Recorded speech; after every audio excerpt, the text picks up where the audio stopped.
don't want to. Cleveland Cavaliers, number 1, up 6. Are you buying that is a realistic stock, or are you going to sell it? I'll go Anyone last. but Angela. Anyone but Angela. I will actually jump in here and go with the surprise thing of I'm buying. I'm buying too. I don't think that's much of a surprise. I'm buying as well. Yeah, they're a fun team. We know that. They're a good team. Oh, God, here we go. Go ahead. So... If you're selling, you're not a Cavs fan. He's going to be selling just to be a foil. How... Okay. This is going to be good. Come on. Okay. Oh, man.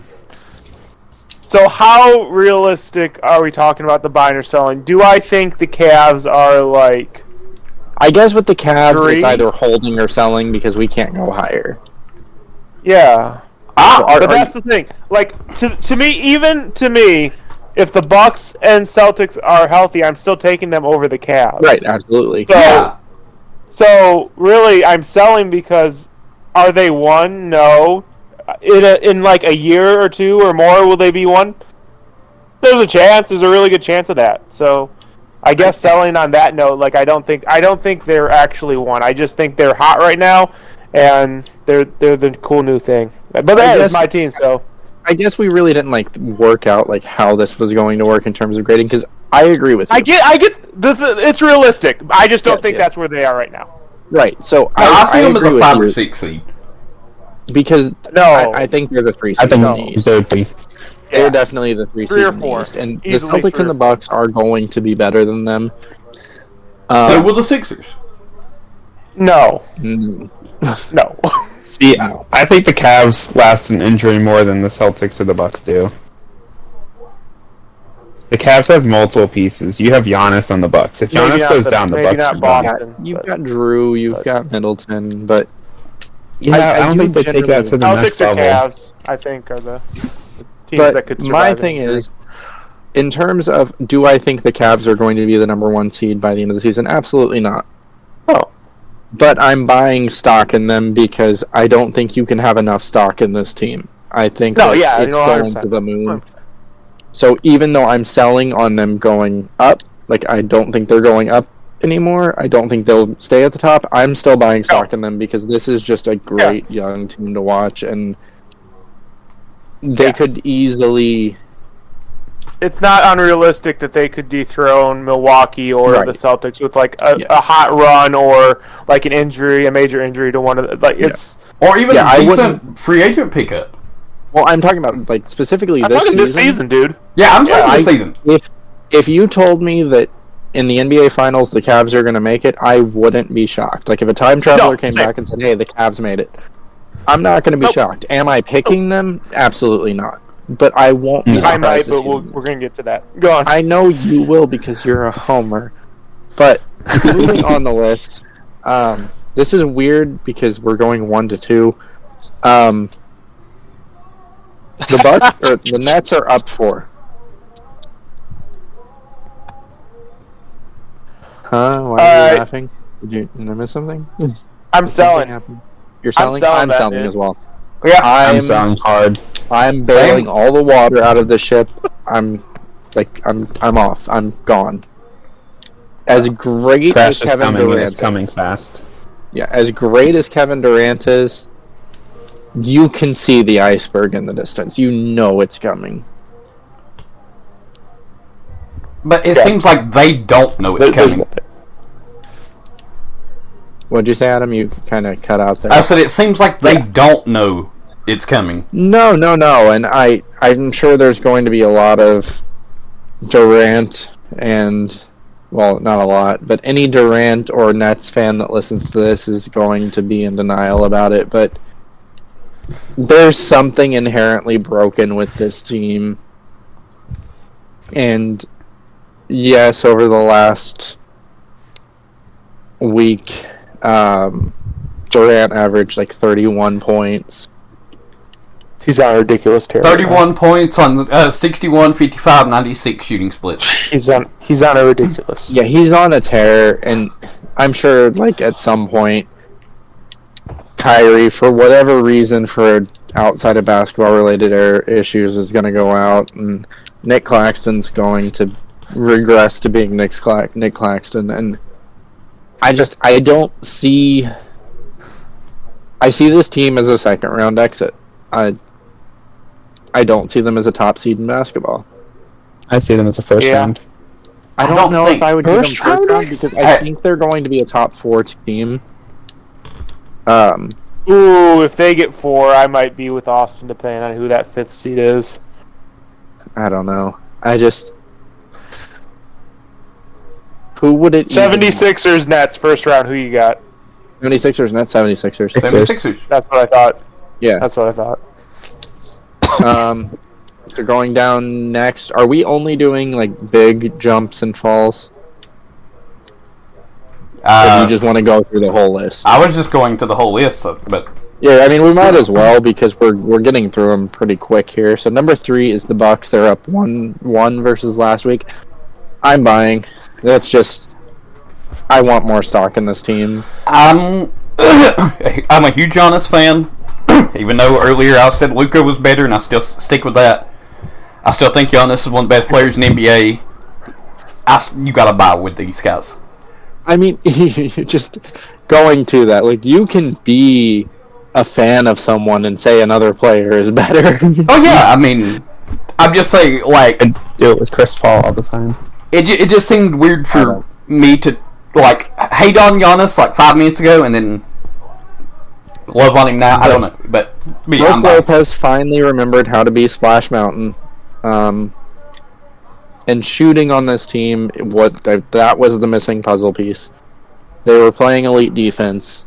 They were scoring in droves, and now you have that mismatch by having Splash Mountain really get into his groove. So, there's nowhere for this team to go but up. Unless there's an injury.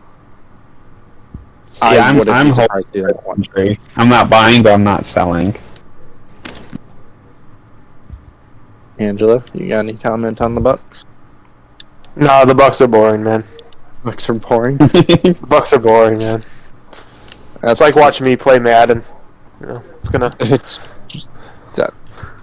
I feel like that was meant to be a humble brag, just for those uninitiated.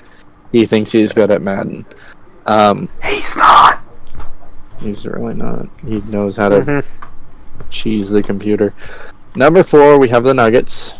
They're up 1 versus last week. So this is a boring one. This is a boring one for me.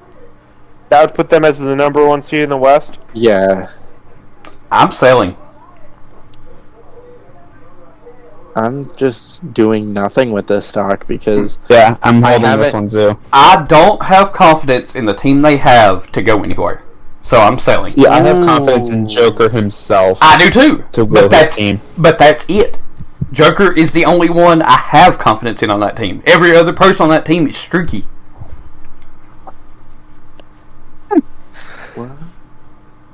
I think I actually coming into himself.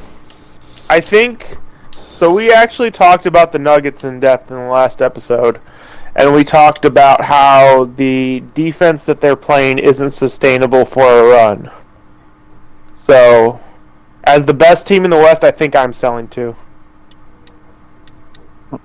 I don't know who would overtake them because everything in the West is so close. And they're the only team in the West that has Jokic. And that's a good thing to only have one of. It's a good problem to have. Yeah, and... Okay, here's my thing. Do you have Jokic, or do you take Ja Morant, Jaren Jackson, and that whole team, for instance? That's tough, because I still might take Jokic. Because I love Jokic, but I'm taking the team that's going to play better, in my opinion. And Desmond Bain, Ja, and Jaren, is going to play better than just a single person. Right, but I don't think Desmond Bain and Jaren are.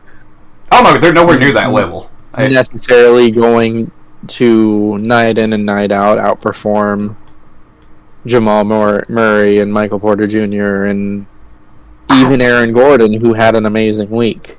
That's the person I'm really scared of, is Jamal Murray. I think he's most likely to go nuclear in like a small sample size. But you know who else was like that? There was a little guy named J.R. Smith that was just like that.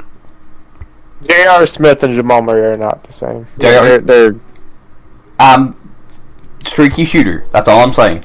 Yeah, but Jamal Murray has way more to his game than just shooting. He's a pretty solid defender. He's an excellent playmaker, and I wouldn't really say excellent. J.R. Smith didn't have Nikola Jokic passing to him. He had LeBron. LeBron! He might have had LeBron. He didn't have Jokic. Oh, okay. Stop it. This is not the game takes. This is not. No, would you let me talk? This is not a hot take. This is a hot take.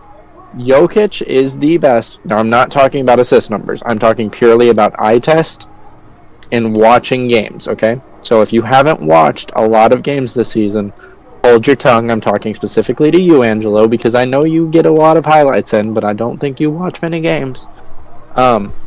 This is specifically at you. Jokic is the best passer in the league right now. Right now, yeah. I 100% agree. Yeah. Absolutely. Is he a better passer than LeBron? Yes. You're not! No. Watch his reads. Watch his reads. Is he a more talented passer? No. Absolutely He's not flashier either, but... He's not flashy, but in terms of like what we described as floor general, that is Jokic, and I don't think there's been many better than him. The way that he makes plays happen out of nothing with the ball is amazing, and he's not doing it off the dribble. He's not shifting defenses around. He's just seeing the open man through the eyes that are in the back of his head and finding them every single time. And this isn't a hot take. Watch the games. That's all I'm saying. But moving